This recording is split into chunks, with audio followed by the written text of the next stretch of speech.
Saudara, mari kita lihat satu bagian firman Tuhan. Saya ingin Anda bisa tangkap ini dengan baik. Sebelum saya bacakan akan ayat ini, sekali lagi saya berkata, tahun Yahudi, tahun 5772, mereka menyebutnya sebagai Ayin Bet. Dari dua kata Ayin artinya mata, dan kata Bet artinya bait atau rumah. Maka kalau dua kata ini digabung, Ayin Bet sebetulnya mau berkata, mata Tuhan tertuju kepada baitnya. Saudara ingat bahwa Alkitab berkata, tubuh kita adalah bait daripada Roh Kudus. Tubuh kita ini bait daripada Roh Kudus. Kalau Tuhan berkata kita masuk tahun Ayin Bet, Dia berkata ada satu hal yang spesial yang Tuhan berikan buat kita. Dia mau berkata bahwa matanya dan hatinya tertuju kepada baitnya. Bukan soal gedung gerejanya, tapi kepada baitnya, kepada kita, bait Allah ini. Saudara, banyak orang berkata begini, oh kalau begitu, ya artinya apapun yang aku doakan Tuhan mendengarkan. Saya berkata iya. Tetapi saya mau berkata begini, ada hal yang lebih serius dari hal itu. Kalau dia berkata, mataku dan hatiku tertuju kepada tempat ini. Dan Tuhan berkata bahwa semua doa yang naik dari tempat ini Tuhan akan mendengarkan. Sebetulnya itu sebuah janji yang sangat hebat sekali. Kenapa? Karena kalau nanti Anda terus dibawa Tuhan naik, di tingkat otoritas dan level otoritas kita berkembang begitu rupa, saudara akan dibuat tercengang. Karena Tuhan berkata salah satu reward yang Dia mau berikan adalah duduk memerintah bersama dengan Dia. Nah itu artinya kita akan diberi satu bagian daripada kekuatan Tuhan yang begitu dahsyat, diberikan kesanggupan untuk ikut memerintah bersama dengan Dia, dan otoritas itu harus dikerjakan dengan tanggung jawab. Nah apa artinya? Artinya begini, Anda mesti harus waspada dengan apa yang engkau pikirkan dan yang engkau katakan. Semakin otoritasmu makin tinggi, Tuhan makin memberikan akan kepercayaan, nah itunya makin harus diperhitungkan. Itu membuat semuanya kita mesti ekstra hati-hati dan makin bergantung kepada roh Tuhan. Kalau Anda itu orang biasa, maka guyonan kita ini tidak akan dianggap. Tapi situasi yang berbeda membuat sebuah guyonan menimbulkan masalah. Saya beri contoh. Sejak peristiwa 9/11 di Amerika, yang berlangsung sudah lebih dari 10 tahun yang lalu. Saudara, sejak hari itu ya, saya diberitahu, kalau kamu pergi ke Amerika, terutama kamu di airport, jangan nyebut-nyebut atau guyonan dengan nyebut kata bom. Saya bilang, kenapa cuma guyonan? Itu menciptakan masalah. Karena mereka itu begitu ketakutan dan tidak mau terulang lagi, satu kata itu berbahaya sekali. Dan belakangan saya dengar ada satu pilot dari pesawat Prancis, kalau nggak salah di New York, guyonan. Dia nyebut kata bom berulang-ulang. Langsung ditangkap, dimasukkan penjara, diinterogasi. Digeledah semua isinya, pesawatnya dicek ulang sehingga delay berjam-jam. Hanya gara-gara satu orang guyonan dengan kata bom. Saya makanya sering ingatkan teman-teman, kadang-kadang kita ini orang Indonesia kan terbiasa dengan kata itu. Dan tidak pernah tabu. Oh bom meledak, oh meledak, oh bom meledak. Itu kan kita ngomong bom, saudara. Tapi saya berkata kalau kamu masuk ke negara lain, kamu sampai di airport, jangan guyonan seperti itu. Karena sebetulnya itu bisa menimbulkan masalah. Nah itu masalah yang sensitif katakanlah. Tapi ada hal-hal yang lain. Ada orang-orang yang kalau guyonan, orang nggak perhatikan. Tapi kalau ada seorang yang punya otoritas dia mulai guyonan, maka seringkali guyonannya itu menjadi sesuatu yang serius. Contoh nih ya, contoh nih. Kita kalau baca di koran kan lagi rame. Katanya Pak Presiden mau mereshuffle kabinet, artinya ada menteri akan diganti. Satu hari kalau beliau ini sambil makan soto misalnya, guyon dengan anak buahnya, dengan menteri berkata, kamu kok sudah capek jadi menteri kelihatannya. Ngomong begitu aja, wartawan dengar besoknya gini, Menteri A akan diganti, begitu saudara. Dari mana? Guyonnya presiden. Ngerti nggak? Karena orang ini, yang dia ucapkan, yang dia putuskan, akan punya akibat yang sangat besar. Nah, saya ingin sebelum kita belajar dan membaca beberapa ayat, saya baru ngalami sesuatu. Anak saya baru pulang dari Cina, lalu saya dengar dia punya kena beberapa persoalan, masalah. Yang pertama, overweight. Katanya sudah overweight, kemudian harus bayar denda, walaupun dapat potongan banyak. Lalu kemudian yang kedua, saya dengar sampai di Jakarta denda lagi. Yang ketiga mau pulang Semarang didelay pesawatnya. Terus saya ngomong sama adiknya, nanti kalau cicikmu datang suruh ngadep papi. Ngapain Pi? Mau tak marahi. Saya ngomong gini, ini kurang menggunakan otoritas nih. Hambatan kok banyak begini. Nah, suruh ke sini. Datanglah dia dengan begitu pede, lak datang ke kantor saya. Halo Pi, katanya. Saya bilang, apa? Saya baru ngomong gini, menurut papi kamu ini kurang menggunakan otoritas. Terus dia bilang, sebentar Pi, aku mau cerita. Dari ceritanya, tiba-tiba saya sadar, saudara. Ini bukan soal kurang otoritas. Tapi memang tidak menggunakan otoritas. Dan sebetulnya ya, Tuhan itu Tuhan yang ngomong sama kita. Saudara, Alkitab berkata ya, baik keinginan maupun perbuatan, Tuhan itu mengerjakan di dalam kita. Ya, dan itu kalau Anda tidak hati-hati, seringkali dia sudah mulai bicara tertentu. Dan kita diberikan warning, diberi peringatan, tapi tidak bertindak apa-apa. Lalu kita mengalami hal-hal yang tidak enak. Saya mau minta Kesia berikan kesaksian pertobatan lah. Menurut saya begitu lebih tepat ya. Kesaksian pertobatan lebih tepat. Ceritalah apa yang terjadi. Supaya tidak ada orang yang mengulang lagi kesalahan yang sama. Jadi kemarin minggu memutuskan berangkat dengan 4 orang. Bawa koper dari Semarang itu sudah 8 koper. Dan bukan koper kecil tapi semua koper yang paling besar yang kita punya. Terus kemudian beli kain. Dan memang sebenarnya sudah di benak, di pikiran, sudah tahu kalau pasti kan overweight karena kapasitas 4 orang itu kan tidak bisa kalau lebih dari 8 koper. Apalagi kalau setiap koper itu isinya 20 kilo semua. Itu pasti over lebih dari itu. Sebenarnya sebelum berangkat ke Cina, itu sudah deg-degan, sebenarnya sudah khawatir, sudah takut, tapi mencoba untuk punya iman gitu, bahwa bisa pakai otoritas, diperkatakan, ditengkingi, bisalah kita cobalah, kita main peperangan segala macam.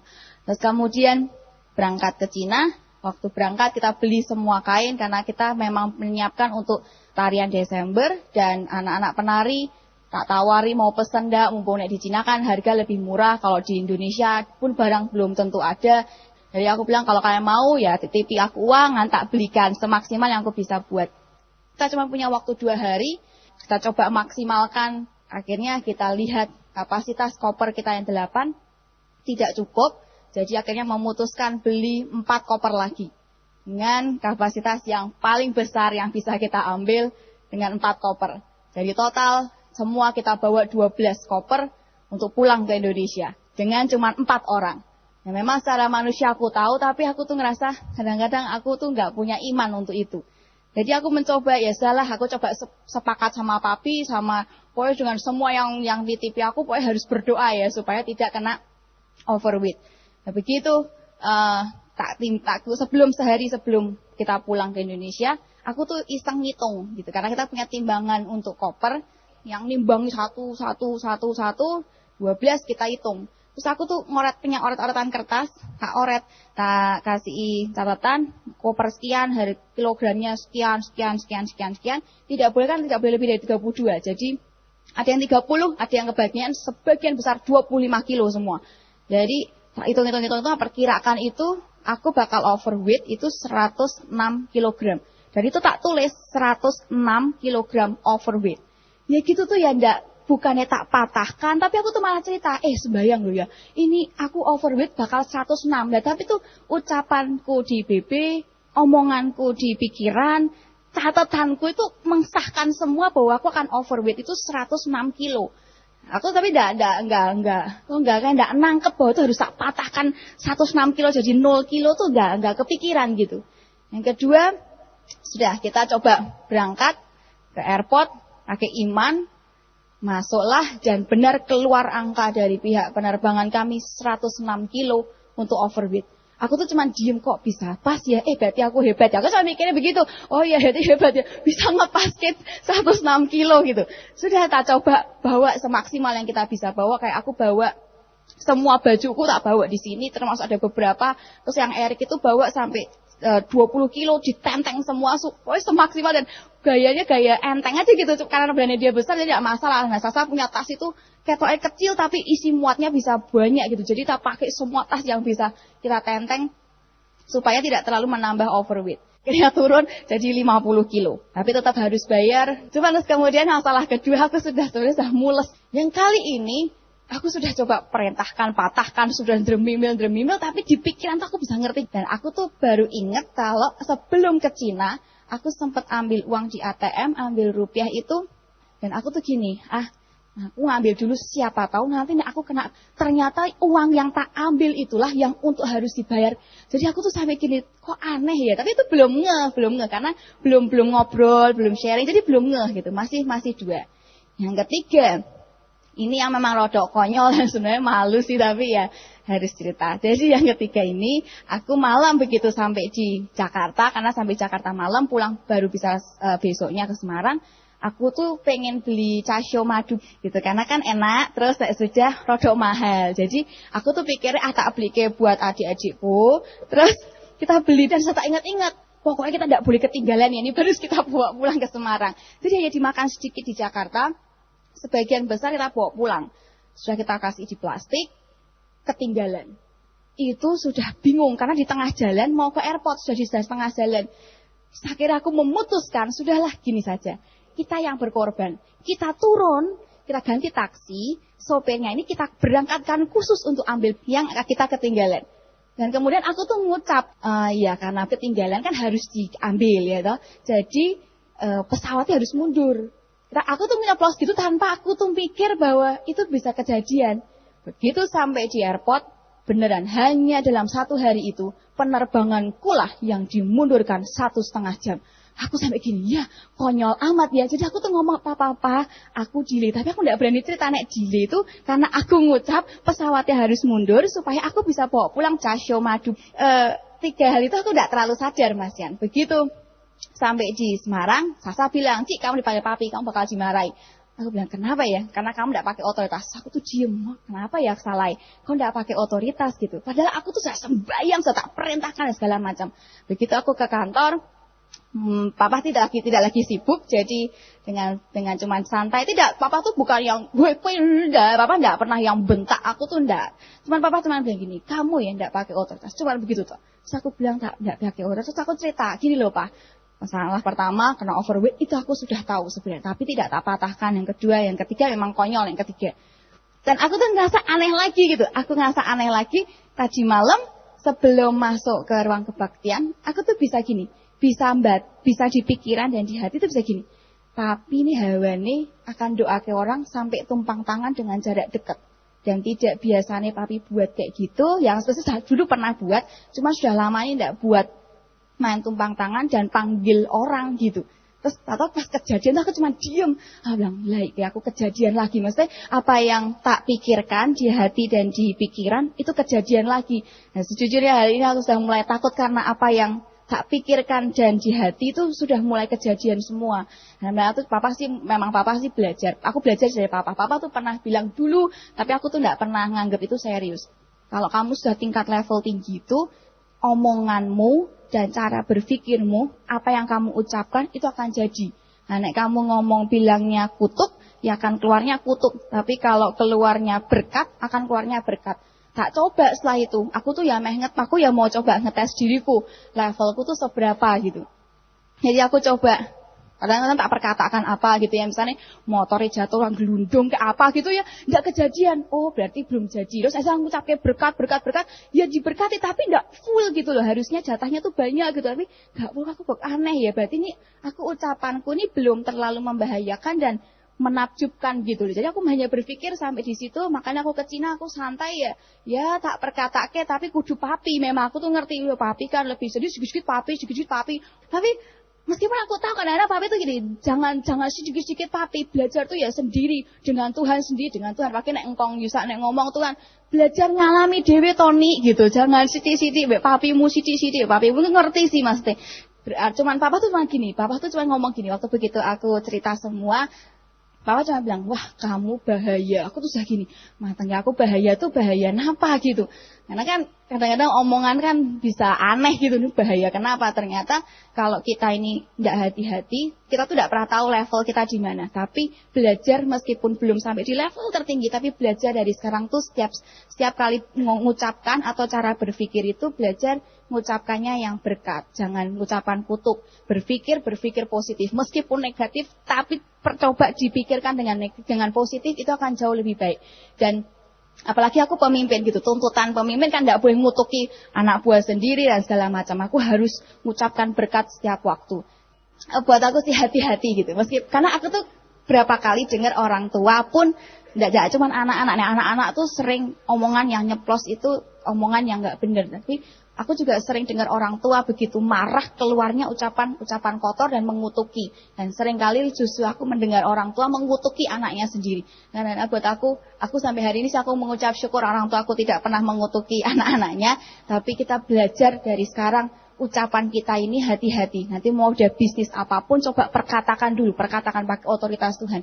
Karena tuh benar-benar kalau sudah di tingkat yang kita semua nih, bukan kelompok raja aja sih, semua itu nanti kan Tuhan akan bawa ke level yang ajaib dan setiap apa yang kita ucapkan itu akan jadi. Dan ternyata waktu kemarin Sabtu aku doa, tahu-tahu Tuhan tuh kasih aku kelengkapan, ada lihat selaput warna putih bundar itu nempel di bagian kepala.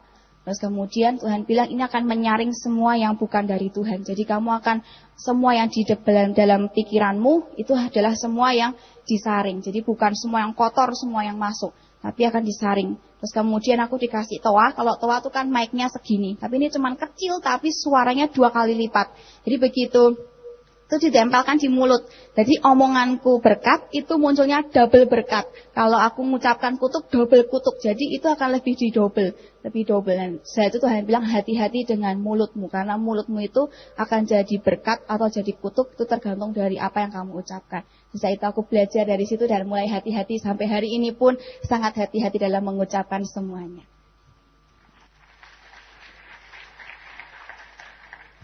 Ya, saya mengamati saudara ya, buat saya gini.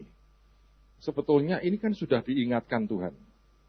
Minimal itu keluar gitu. Nah, kita mesti belajar tuh. Kalau saudara ada sesuatu tuh ya, keluar gitu ya. Coba. Minimal itu jangan diabaikan, hadapkan ke Tuhan. Karena itu bisa merupakan Tuhan memberitahu kita sebelum terjadi sesuatu, ya, yang tidak mungkin dibatalkan itu bisa. Nah, waktu saya dengar cerita kesaksian dia, Tuhan itu ngomong begini, ingatkan yang lain. Bahwa ketika Tuhan itu memulihkan akan baitnya, maka otoritas yang diberikan itu akan begitu besar. Dan pengaruhnya akan begitu ajaib. Nah, biasanya orang kalau punya otoritas itu cenderungnya menggunakan untuk yang jelek. Karena daftar dendam kita kepada orang itu sudah panjang. Terus terang ini. Dan kita berkata ini, kapan nih gua balas ini? Jadi begitu kita merasa dapat otoritas, maka bukan memberkati yang kita ucapkan, malah sebaliknya. Dan saya mau katakan begini saudara ya, tetap yang engkau tabur akan engkau tuai. Kalau kita ini biasa ngutuki orang, atau ngomongin jelek akan orang lain, satu hari engkau akan menuai itu. Sebaliknya kalau kita ini mengucapkan berkat, kita memberkati, akan luar biasa. Saudara yang mungkin belum laki, yang belum nikah, mungkin cintamu ditolak oleh seorang wanita.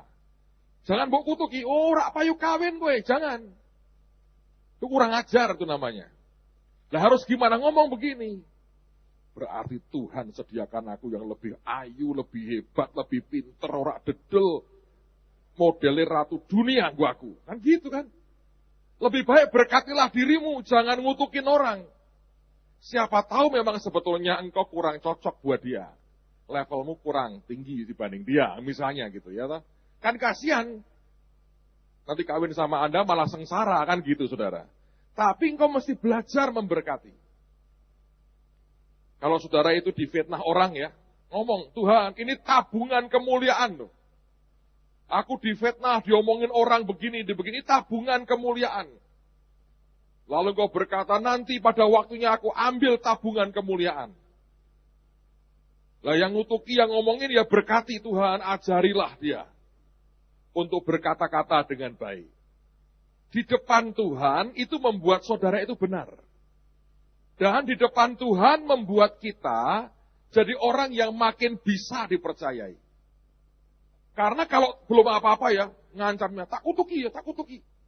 Tuhan berkata gini, ya, belum apa-apa sudah ngancamnya, ngerusak orang lain. Tapi kalau kita membiasakan diri, jadi blessing, jadi berkat bagi orang lain, itu akan luar biasa. Saya ini belajar sesuatu beberapa hari yang lalu, saudara. Bahwa di dalam kita ini, manusia kita ini, walaupun kelemahan kita mungkin banyak, sebetulnya masih begitu banyak kekuatan yang bisa dibawa sedemikian hebat. Kemarin saya ketemu Pak Wali Kota, ngobrol di rumah dinas beliau pagi-pagi. Dan beliau cerita begini, karena kan beliau yang pegang PSIS nih sekarang. Dia berkata begini, Pak, saya diberitahu ya, kalau di negara lain yang sudah maju, seorang calon pemain atau orang yang belajar main bola itu diteliti, Pak. Dari mungkin apanya lah nggak tahu. Maka sebetulnya dengan ilmu itu bisa diprediksi. Ini kekuatannya bisa maksimal berapa. Nah, dia nanti main di level seperti apa, mereka ngerti. Ini bisa aku genjot, aku bisa naikkan sampai mentoknya ke seberapa. Itu ada banyak ininya. Apa itu ukurannya, mungkin termasuk mentalnya dan sebagainya. Itu dihitung semua, mereka bisa ngerti. Ini ya kekuatan maksimalnya bisa seperti apa. Lalu mereka akan push begitu rupa sampai mencapai yang maksimal. Nah ketika Pak Wali Kota cerita seperti itu, saya ingat saudara. Ini saya cerita tentang seseorang yang baru dipanggil pulang. Ada teman lama yang mendadak dipanggil pulang. Dan saya kenal dia itu sejak saya kuliah. Pertama-tama itu kami bahkan pergi ke Singapura sama-sama dengan dia. Dengan Pak Tim, dengan beberapa orang, main kulintang. Karena ada pendeta Singapura beli kulintang, butuh orang untuk memainkan kulintang. Nah saya nggak tahu gimana ini pendeta suka banget sama saya dibayarin saudara ke Singapura. Nah karena itu saya harus belajar main kulintang, jadi supaya bisa perform di gereja. Saya nggak ngerti not balok, not angka juga nggak ngerti, do, re, mi, fa, sol kagak ngerti, 1, 2, 3 saya tahu. Jadi saya nggak bisa main musik, lalu kemudian bagaimana caranya, kami diajari 3 lagu pendek. Dan lagu itu cuman saya dapat kepean di situ, tulisin 3, 2, 1, 4, 5, pokoknya begitu aja. Ya saya pukul menurut angkanya, di kayunya ada tulisannya 1, 2, notnya tuh. Saya pukul aja dengan 5, 4, 3 gitu. Bisa, cuma 3 lagu. Seminggu di Singapura itulah kami main kemana-mana 3 lagu. Satu hari mereka berkata, coba lagu yang lain. Matang saya bilang. Terus saya improvisasi.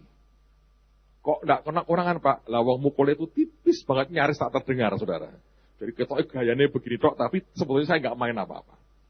So saya kenal dengan beliau sejak waktu itu. Apa yang saya mau ceritakan? Yang saya tahu nih ya, dia ini tidak pernah kuliah. Beliau ini menurut saya hanya lulus SMA.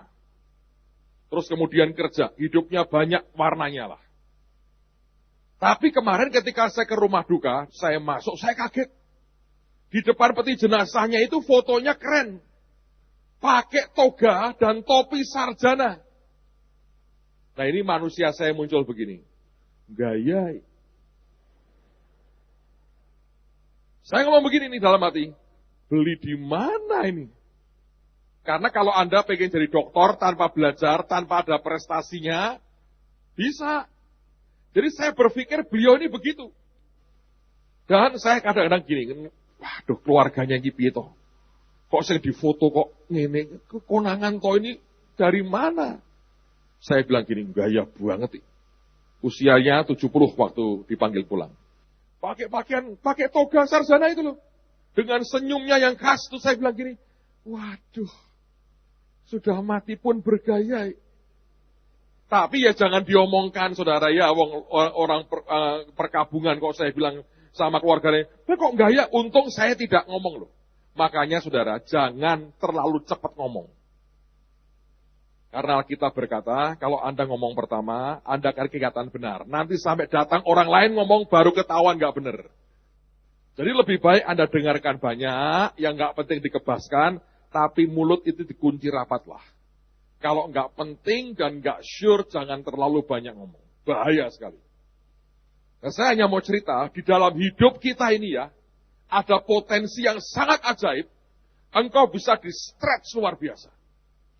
Selesai kebaktian, saya selesai nyampaikan firman, kita doakan keluarganya, lalu ada sambutan. Anaknya memberikan sambutan, terus adiknya dari almarhum ini memberikan sambutan.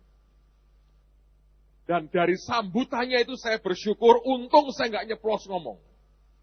Tapi malah membuat saya berkata begini, hebat ternyata. Bukan gaya, hebat. Saudara, waktu dia mulai memberikan sambutan, saya tambah kaget. Karena kan di belakang ada seperti layar TV-nya. Muncullah wajah dia. Dengan pakaian sarjananya. Pakai toga, pakai topi sarjana. Lalu di bawahnya ada tulisan. Namanya dia. Ya kan?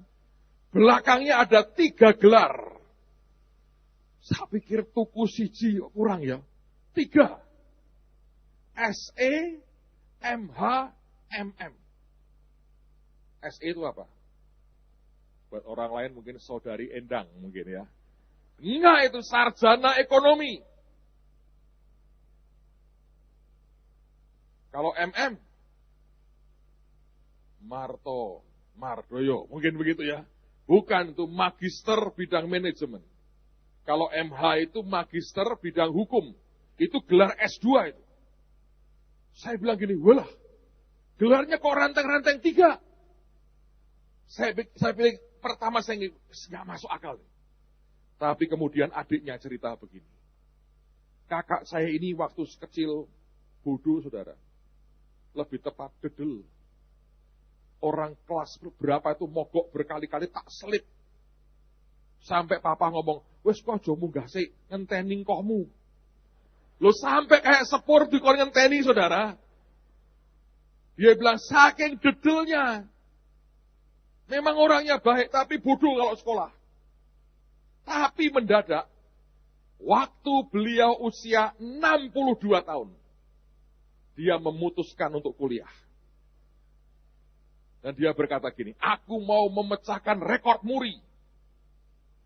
Loh, orang ya, sekolah, makanya Anda yang dulu rodok kurang pinter, ada kabar baik buat saudara ini hari ini.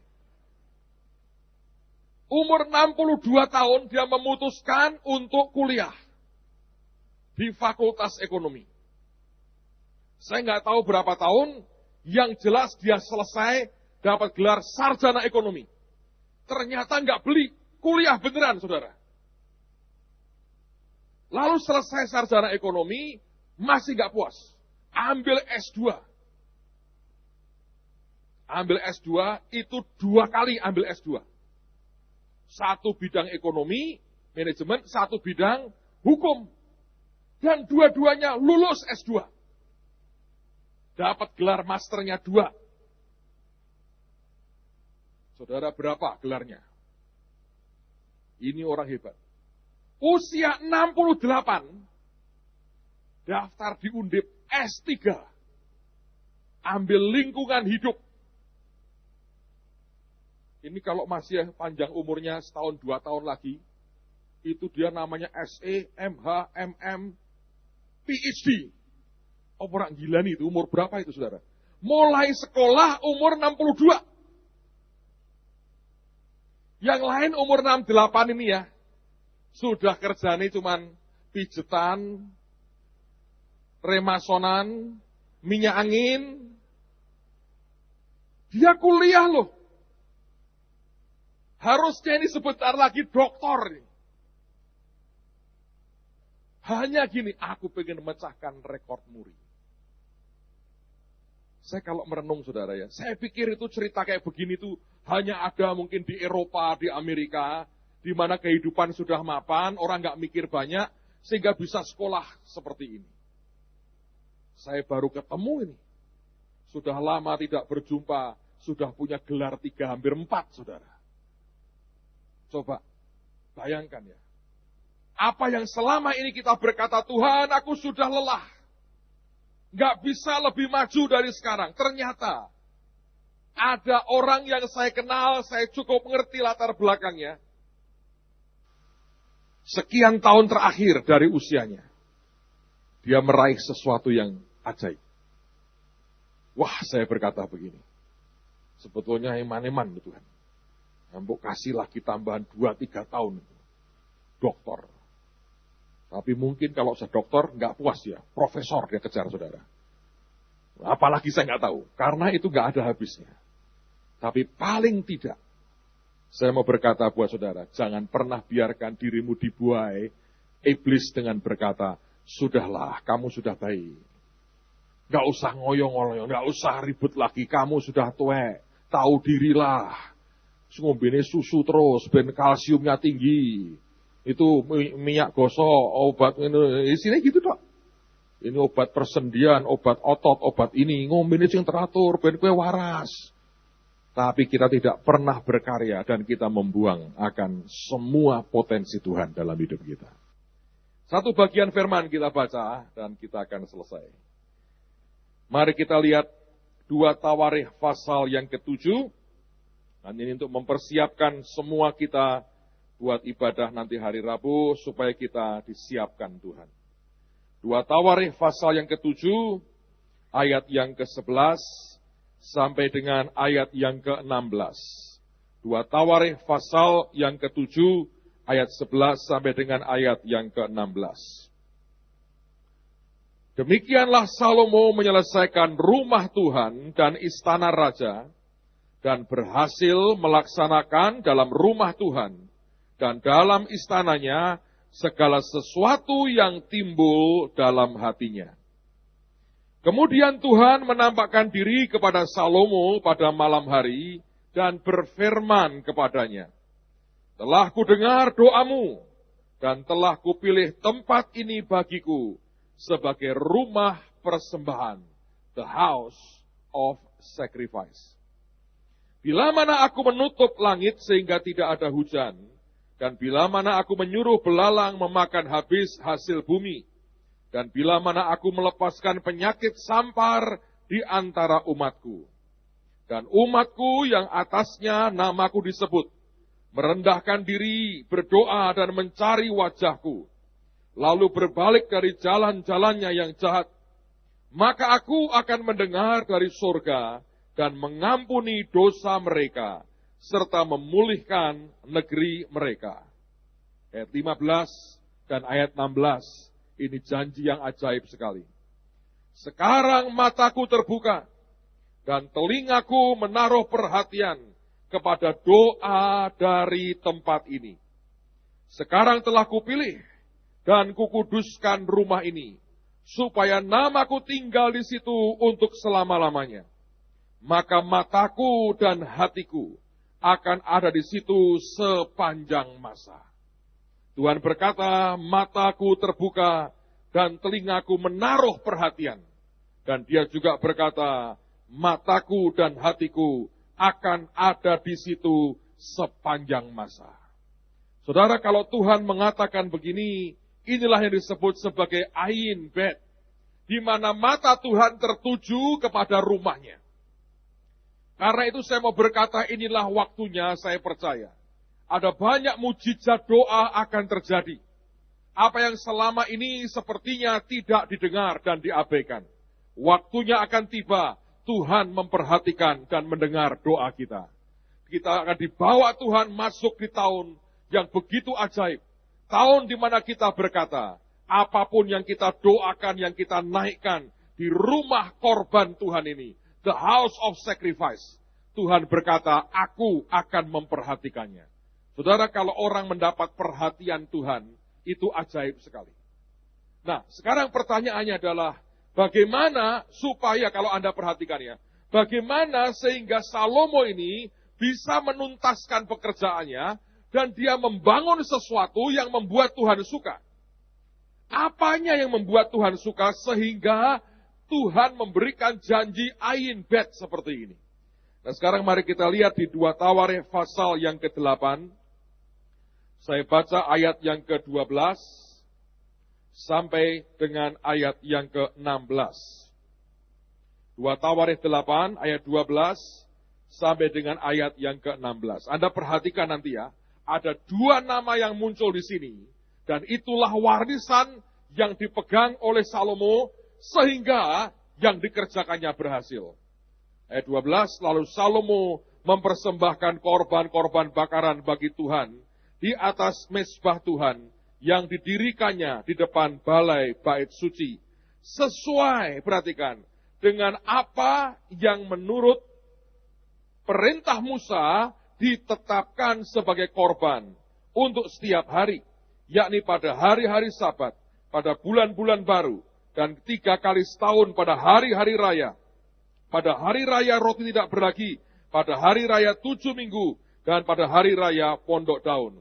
Dan, perhatikan, menurut peraturan Daud ayahnya, ia menetapkan rombongan para imam dalam tugas jabatan mereka, dan orang-orang Lewi dalam tugas menyanyikan puji-pujian dan menyelenggarakan ibadah di hadapan para imam. Setiap hari menurut yang ditetapkan untuk hari itu, dan juga penunggu-penunggu pintu gerbang dalam rombongan mereka untuk setiap pintu gerbang, karena demikianlah perintah Daud, abdi Allah. Mereka tidak menyimpang dari perintah raja mengenai para imam dan orang-orang Lewi dalam perkara apapun, juga mengenai perbendaraan. Maka, kata maka itu adalah sebagai akibat dari semuanya itu. Maka, terlaksanalah segala pekerjaan Salomo dari hari dasar rumah Tuhan diletakkan sampai kepada hari rumah itu selesai. Dengan demikian selesailah sudah rumah Tuhan. Saudara, perhatikan. Sebelum kita teruskan, dengerin dulu. 2 nama yang muncul inilah yang memberikan warisan. Yang satu namanya Musa, memberikan peraturan korban seperti ini. Yang kedua namanya Daud, memberikan aturan cara ibadahnya seperti ini. Nah, oleh karena 2 nama itu warisannya diterima oleh Salomo, itu yang membuat rumah itu menjadi gabungan yang sangat spesial. Nah, siapa Musa dan siapa Daud? Dua-duanya adalah orang yang pernah membangun bait Tuhan. Musa pernah membangunkan kemah suci, Daud juga pernah bangun namanya kemah Daud atau Tabernacle of David. Nah, dua-duanya pernah mengalami membangun akan bait Allah atau kemah suci buat Tuhannya. Nah, yang ajaib adalah dua-duanya orang yang sangat spesial di hadapan Tuhan. Musa dikatakan orang yang paling lembut hatinya. Dan Tuhan berkata, hanya Musa yang pernah berhadapan muka dengan Tuhan. Tidak ada orang lain yang pernah seperti Musa. Sampai wajahnya bercahaya karena dia bertemu muka dengan Tuhan. Orang yang seringkali mengalami perjumpaan dengan Tuhan, yang muncul itu kelembutan dalam hatinya. Tidak akan pernah muncul kepahitan atau kekerasan hati. Pergumulan kita, hubungan kita dengan Tuhan, melahirkan sebuah kelembutan hati. Daud juga kita mengerti, orang yang sangat spesial di hadapan Tuhan. Bahkan Tuhan berkata, a man after my own heart. Orang yang sungguh-sungguh itu bisa mencuri hatinya Tuhan. Orang yang bisa punya tempat yang spesial di hatinya Tuhan. Nah, dua-dua seperti itu. Nah, dua-duanya yang satu memberikan aturan korban.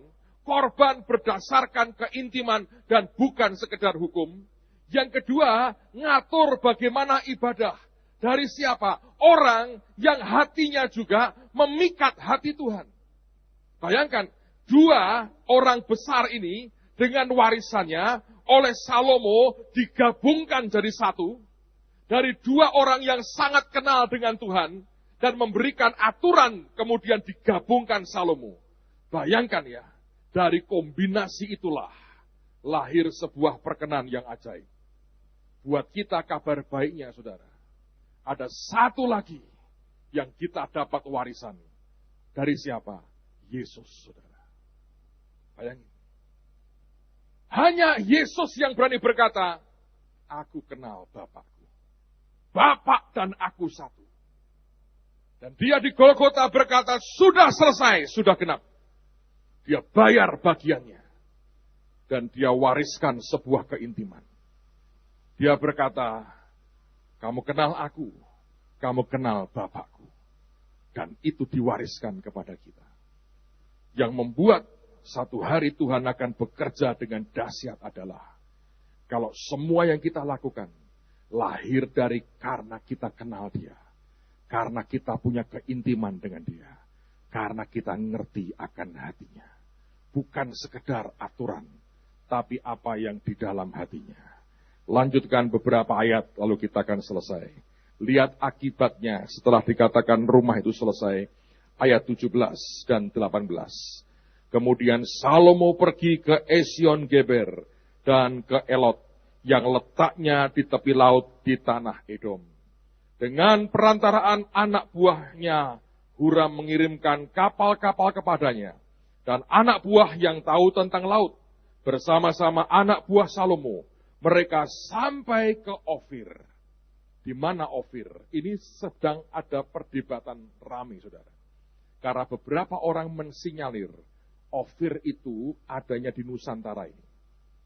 Dan dikatakan, dan dari sana mereka mengambil 450 talenta emas yang mereka bawa kepada Raja Salomo. Saya mau berkata, pesan Tuhan buat menyiapkan semuanya. Lakukan karena engkau cinta Tuhan. Lakukan karena engkau kenal Dia. Lakukan karena engkau punya keintiman dengan Tuhan. Dan kalau itu terjadi, maka semua yang Anda kerjakan bukan karena sebuah peraturan, tapi karena cinta yang ajaib dengan Tuhan.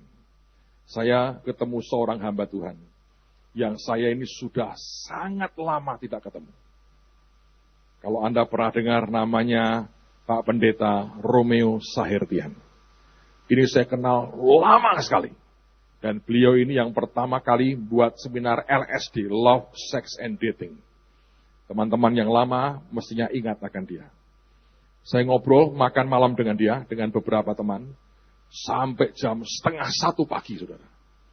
Kadang-kadang kalau sudah ketemu cerita banyak gitu ya, lupa. Lalu kemudian dia berkata begini dengan saya. Dia panggil saya Brur katanya. Dia berkata begini, saya diundang dia khotbah di tempat dia nanti. Dan dia berkata begini, saya dibukakan Tuhan sebuah rahasia. Lalu dia mulai cerita dari kitab Kidung Agung. Dan dia cerita geloranya Tuhan. Kadang-kadang saya berkata ajaib ya. Dan dia cerita bagaimana Tuhan itu. Dia pakai istilah begini. Ini hanya untuk kita ya. Saudara boleh ceritakan ke orang, nanti orang bisa ngamuk, terserahlah. Karena sebetulnya istilah ini dipakai oleh Madam Guyong. Dan dia dipenjara loh saudara. Zaman itu. Pendeta ini berkata begini. Itu Tuhan itu ya. Sangat tiap hari bernafsu dengan kita. Tapi secara kudus, jangan pikiran ora-ora saudara ya. Tapi gambarannya itu dalam bahasanya. Dia itu jago bahasa Ibrani saudara. Dan dia berkata, dia gambarkan, dia cerita seperti itu. Bayangin ya. Kalau kemudian ketemu saudara yang garing. Tidak ada gairahnya. Nafsu ya. Pernah Anda melihat gitu? Orang itu cinta bertepuk sebelah tangan. Gawat saudara. Kalau Tuhan itu passionnya begitu besar dengan kita. Apalagi sebetulnya kalau kita bisa merespon passion Tuhan. Akan ada ledakan rohani yang sangat dahsyat. Akan muncul dari hidup kita. Amen saudara. Saya percaya ada sesuatu yang ajaib. Akan Tuhan buka buat kehidupan kita. Tutup Alkitabmu.